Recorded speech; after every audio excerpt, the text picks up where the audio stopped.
गाड़ी அங்க போய் உட்காருமா உள்ள போறியா உள்ள இடம் இருக்குறியா இங்க இருக்குல வா நான் சொல்றது கேப்பல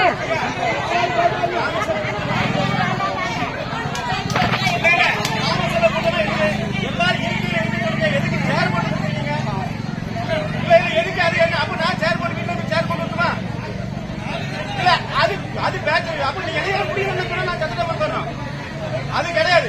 இது என்ன மாநகராட்சி கூட்டம் என்பது மாநகராட்சி சேர்க்கப்படுறாங்களா கருத்து கேட்படுறீங்க மக்கள் அதை தீர்மானித்து ஏற்றுங்க.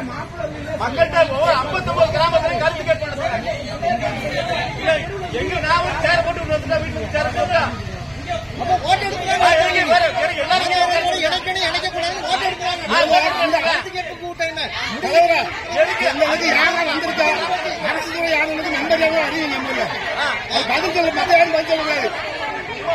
அரசுத்துறை சார்ந்தவர்களுக்கு பதில் சொல்லணும், இல்ல தலைவர் மெம்பர் தான் பதில் சொல்லணும்.